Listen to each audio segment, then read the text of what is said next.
What's up, you guys? It's your girl Ariel Sunflower with my Melanated Bookworm channel, and today we're going to be doing chapter 26 of The Novelist and the Lake House. Now, this is getting crazy. Okay, so basically, where we're at so far is we're about to start 26. So basically, Brady had this whole thing where he was imagining Emily seeing him and Stan. That was a whole thing. But of course, it was his imagination running away with him. But now, so we already know that she had this whole thing about Tony, which she imagined. Now she's imagining this whole thing about Travis. The weird thing is that Brady knows all that's going on because he's reading it as it's happening. So he knows that she's fantasizing about other men. So I don't know how he's going to feel about that or how they're. But then again, he also knew about Tony, about her fantasizing about Tony over here. So I don't know. But let's see. Here we go. Let's get a little sippy sip. Okay. All right. Chapter 26. Brady wakes up to music playing throughout the house. His eyes feeling heavy, realizing he has been overriding lately, not sleeping enough, and his stress level is again rising. He leaned his head up, panning his eyes around the room, and saw that he had fallen asleep at his computer while writing his upcoming novel. He was baffled that soft music could be heard playing throughout the house. When he left his office and into the living room, it was probably the most random and bizarre encounter Brady had ever witnessed. He found numerous wedding balloons hanging around numerous areas throughout the living room and the dining room when he made entry.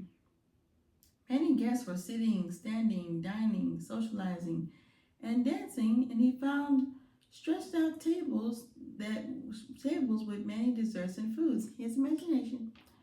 Most of the people he saw did not look familiar to him, and no one seemed to pay him in any mind.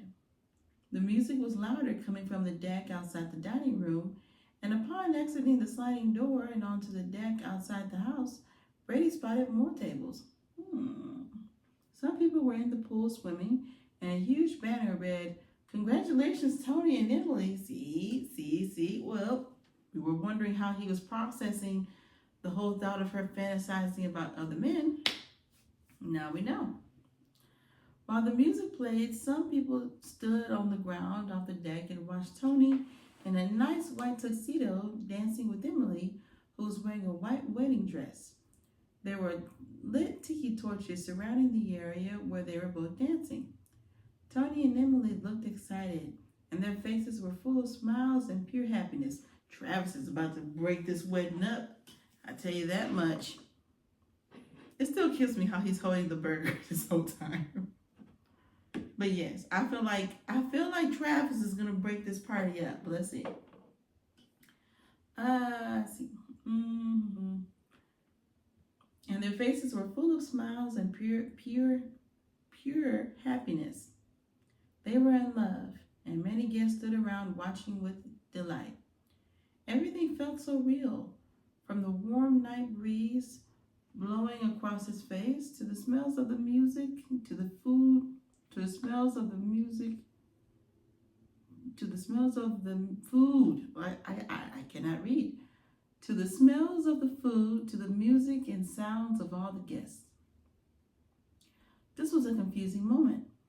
The night felt like July or an August night, felt nothing like a night in November.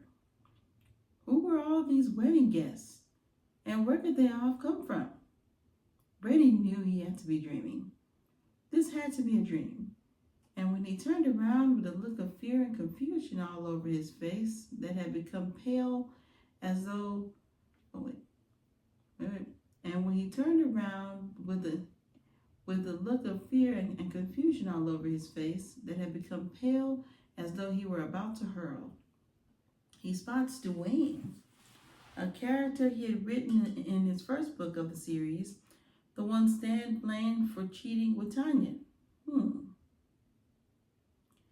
Dwayne was kissing some young-looking stud dressed in a nice white suit. Wait, is Dwayne gay? What's going on? Wait. Okay, so Dwayne is a character he had written in his first book series, the one Stan blamed for cheating with Tanya. Okay. All right. Brady was giving him this bizarre look as though he was supposed to do something, and when Dwayne spotted him staring at him, "Don't look at me. You know where I stand. Women aren't my thing. Remember?" he said, kissing the man he had his arms around. Brady was surely lost by what was happening around him. Moments later, Travis, did I call it? Did I call it or not? Or no? Moments later, Travis came walking by wearing a nice white suit as well. He and Dwayne looked, who was he? Okay, he and Dwayne, looked as though they could have been Tony's best man or groomsman. Travis held two martini drinks, one in each hand, and he was already staggering a bit. After drinking both glasses of martini, he slapped his right hand across Brady's shoulder and nearly pulled him into his face. "Don't worry, my brother. I got this one," he says, pushing Brady aside and staggers towards Tony and Emily, who continue to dance. Brady, baffled, watches Travis approach Tony and Emily, interrupting their dance. It is my turn. "You cocksucker, you," Tony said in a near drunken tone. Wait, what?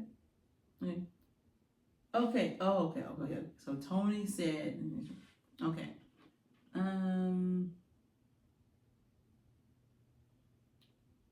Brady watched while Travis fought to not stagger.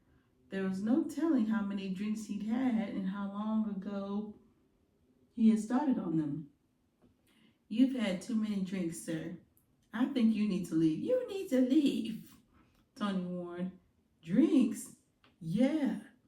I had a few. That is all. Now leave from my sight. It's my turn to have a dance with lovely lady." "Ooh," Travis said. "Didn't I call it? I said he's going to break this thing up. I called it." Fighting to keep his balance while Tony approached him and was about to say something else until Emily interrupted. Brady's, back here, watch. Okay. Is Stan anywhere? Nope. Okay. "You need to leave. You are done here now," she said while everyone outside was shocked to see what was happening. "You heard the lady. Now scram. Fetch me another drink," Travis said, getting closer to Tony's face. Wait. So is she's supposed to be marrying Tony, but it seems as though even during her wedding to Tony, she's still like, "Nope, forget you and Brady. I'm about to get with drunk ass Travis over here." Let's see.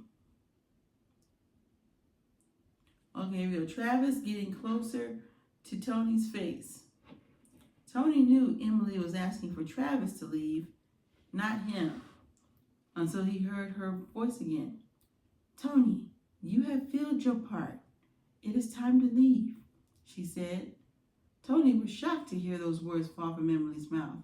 When he turned and looked at her, he could see on her face that he was not the man for her anymore. He had been replaced. "Why, Emily?" he asked. "You have served your purpose. When the time is right, I'll bring you back in," she said.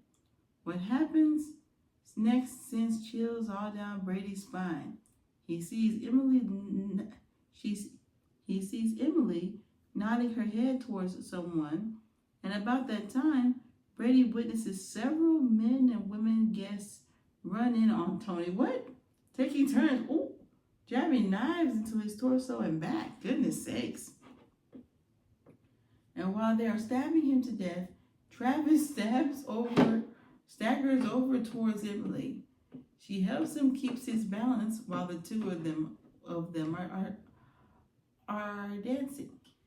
Brady looks over at Dwayne, who is still making out with some guy.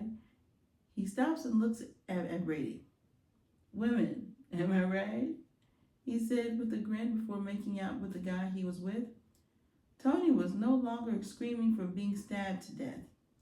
Brady, assuming he was dead now, and everyone that was involved with stabbing him was covered in his blood, and they all stood over his body, clapping while watching Travis and Emily dance. Well, that's not dark. It's very, very dark. Okay, that is dark. Okay.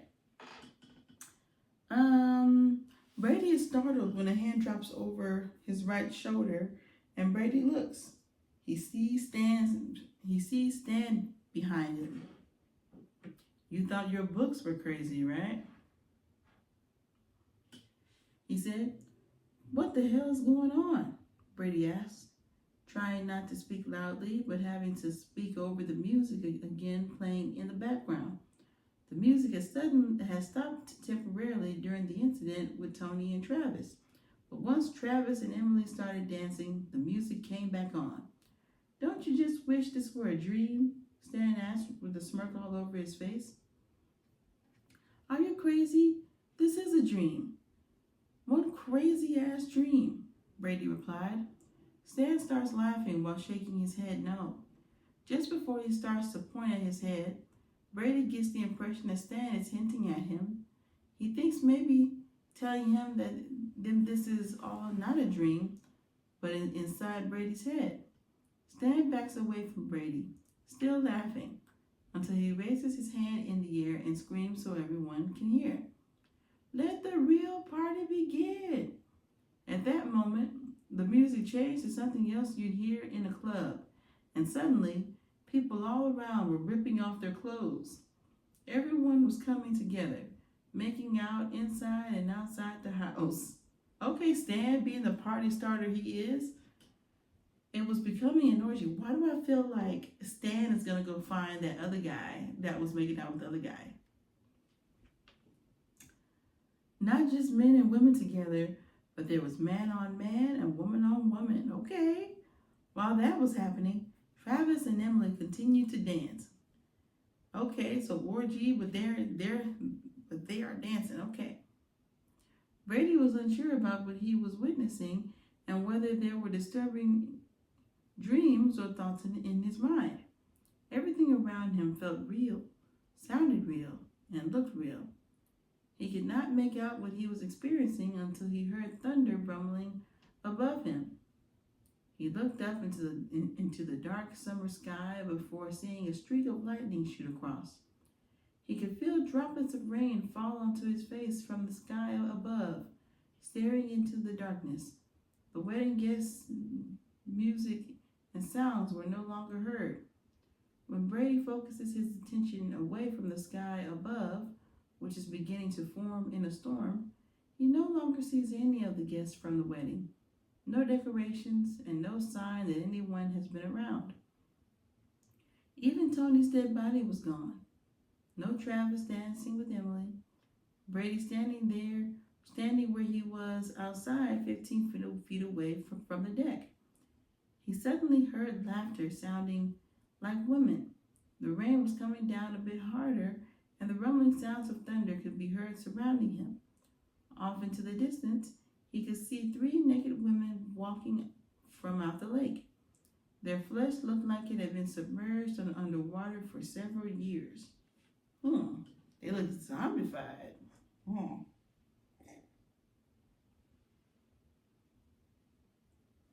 It was dark outside. 3 women, Tanya, Cheryl, and Cindy. Let's see. It was dark outside, yet the lightning did help illuminate them each time it would flash. And with each flash, they were getting closer to Brady. He stood there, frozen, feeling compelled to remain where he was, not wanting to move, as though curiosity was getting the best of him. When these women get closer to Brady, closer for Brady to see better, his eyes grow with fear. His eyes have fallen to Tanya, Cheryl, and Cindy. When they step up on Brady, their hands begin to feel around his body while they would circle him. They would mumble how they miss him. Their hands felt over his chest, stomach, back, his butt, and across his privates. Emily peeked out the window from inside the dining room, watching Brady stand in the yard alone, looking out across the lake. She could see that a storm was moving in by the thunder and the light rain falling from the dark skies outside. So he is awake. He's not asleep, but his mind is, I guess, seeing things that are not there. Because Emily doesn't see it, but he sees it. She watched him for a minute before turning her head from the window and looking back behind her as though she were looking at someone. We'll give him more time. I'm not ready to end the book just yet. She speaks softly before placing her attention back outside the window and watching Brady. Whew, okay, so these women are actually approaching him in his mind. So it's either in his mind, or it's the hauntedness of the house. But it really is raining. But he really is looking at the sky, and he really is looking at, like, he really is feeling the rain. So maybe, like, he's, what y'all think? Because I don't know. I didn't know. But if she would have kept on looking, I'm sure she would have seen him talking to these invisible people. If she would have kept on looking, but she's too busy, reading about Travis. So, she's just like, okay, he can do what he wants to do. I'm about to do my thing. So I think we only have a few more chapters to go, if I'm not mistaken. I think it's, let's see, how many chapters are there?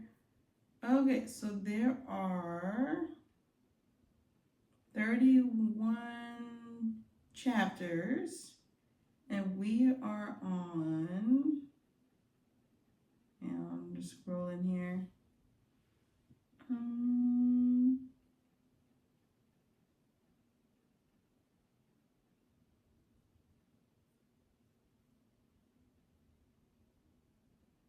Let's see, I'm just kind of scrolling here.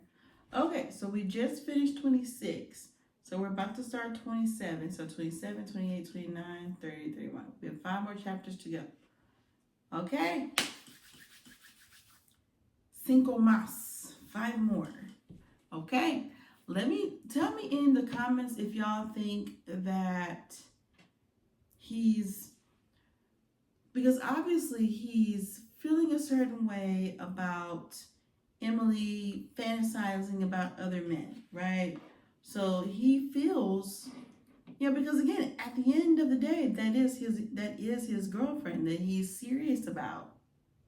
So even though he's thought about, doing stuff with Tanya and other women, this is his girlfriend, and to know that she's fantasizing about other men, like, it's so crazy that he hasn't said anything about that to her yet. So, but then again, like, how could he? I don't know. Tell me in the comments how you think that he should talk to her about that, like how he would even bring that up. Because obviously he can't say, hey, I read in this book that you fantasized about them. Like, how do you feel like he should bring that up? How do you feel like he should bring it up? Because he should. So let me know what y'all think. And I'll see y'all in 27.